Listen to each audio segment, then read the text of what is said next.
Halo, nama gue Urbano, umur 18 tahun, zodiak Capricorn, hobi membaca buku, hal yang disenangi menyendiri, hal yang tidak disenangi tidak menyendiri. Oke, jadi ceritanya gini, pada suatu hari gue terbangun dan sangat-sangat kaget. Aduh, mimpi apaan tuh? Untuk kembali mengingatnya, gue kembali tidur berharap agar mimpinya berlanjut. Kayaknya bukan gitu deh mimpinya. Di dalam mimpi, gue berada di sebuah perpustakaan. Nah, pada saat itu, gue sedang duduk-duduk santai. Tiba-tiba ada orang sok asik datang mendekati gue. Dan ternyata itu cuma mimpi.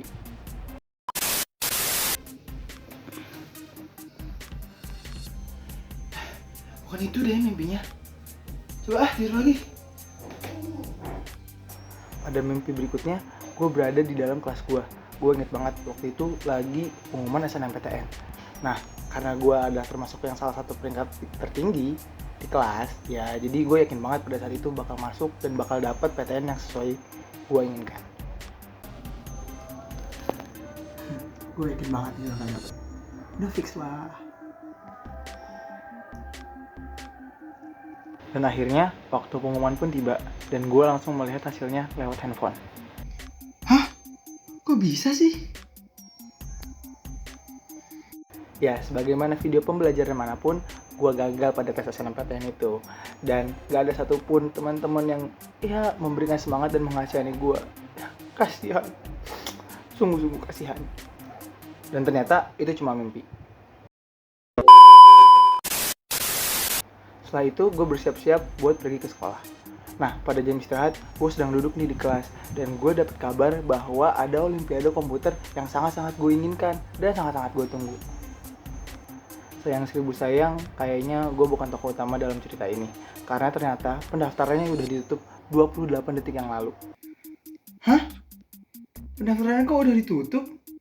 Kok ada informasi sepenting ini gak ada yang ngasih tauin gue? Saking kesalnya, gue hampir membalikan itu meja.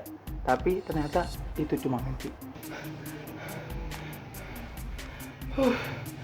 Untung cuma mimpi. Setelah terbangun untuk yang kesekian kalinya, akhirnya gue pergi menuju ruang makan untuk bertemu dengan ibu gue.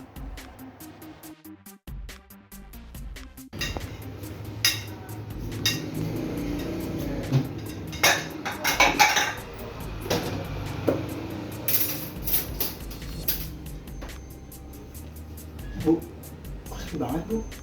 Iya no, si Ade lagi nginep di rumah temennya. Kemarin dia habis dapat nilai ulangan jelek banget kan.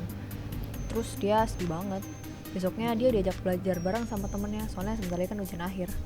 Dengar perkataan ibu gue diem dan gue berpikir, Yaudah bu, Bano mau siap-siap dulu ya. Bano mau berangkat. Lah, kok sekolah? Bano, kamu masih teler ya? Hah? Hari ini kan tanggal merah, no. Oh iya. Libur. Aduh ibu, kok ada informasi sepenting ini gak ada yang ngasih tauin?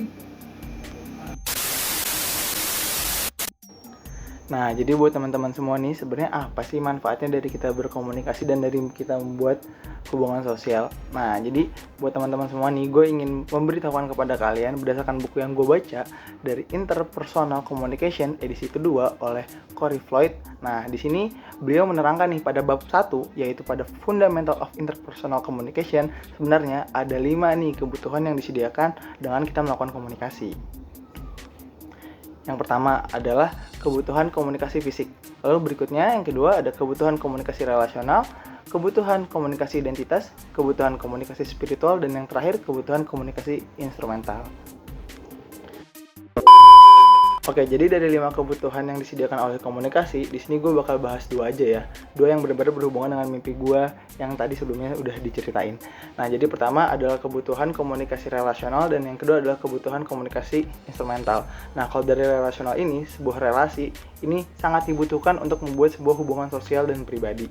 Nah, jadi selain buat kebutuhan fisik, nah kita juga membutuhkan kebutuhan relasional seperti kebutuhan persahabatan, kasih sayang, relaksasi, dan juga bahkan pelarian. Nah, kita membutuhkan hubungan ini untuk kita bisa berbaur dengan masyarakat yang ada di sekitar kita. Karena kita tahu di sekeliling kita kan banyak tingkatan sosial. Nah, untuk bertahan di lingkungan sosial tersebut, kita harus bisa berbaur dalam lingkungan tersebut. Nah, gimana caranya kita bisa berbaur dan memiliki hubungan sosial? Nah, ini dibutuhkan sebuah komunikasi. Nah, komunikasi ini sangat penting perannya karena komunikasi ini sebagai pondasi utama dan yang memberikan komunikasi secara langsung dan manfaat langsung kepada hubungan tersebut. Nah, selanjutnya buat kebutuhan komunikasi instrumental. Nah, jadi sebenarnya intinya pada akhirnya orang-orang berkomunikasi untuk memenuhi kebutuhan praktis sehari-hari mereka. Nah, bahkan peneliti di sini juga menyebutkan bahwa kebutuhan ini adalah kebutuhan instrumental yang benar-benar mendasar. Nah, kebutuhan instrumental ini mencakup tugas-tugas jangka pendek dan jangka panjang. Untuk hal-hal jangka pendeknya bisa seperti hal-hal yang remeh namun ternyata sangat penting. Kayak misalkan tadi diingatkan oleh Mamah bahwa hari ini tuh ternyata libur. Nah, jadi sebenarnya intinya kayak kita bisa mendapatkan informasi, kita bisa saling mengingatkan. Itu tuh manfaat dari kita melakukan berkomunikasi untuk kegiatan sehari-hari juga. Nah, setelah itu ada juga jangka panjang seperti untuk cara kita mendapatkan pekerjaan atau mempromosi. Nah, dalam hal yang tadi adalah bahwa kayak gue kan kehilangan kesempatan buat ikut lomba kan, gara-gara gue nggak bisa berhubungan sosial. Jadi nggak tahu bahkan ada event penting kayak gitu loh. Nah, bahkan itu tuh bisa menunjang karir kita kan. Lalu berikutnya juga ada kayak misalkan ketika sedang sedih tidak dapat SNMPTN. Nah, itu kan gua kan nggak ada yang ngasih ini kan, bela sungkawa dan semacamnya. Nah, itu bisa buat ngedown juga. Nah, itu secara jangka panjangnya bakal sangat mempengaruhi kehidupan juga.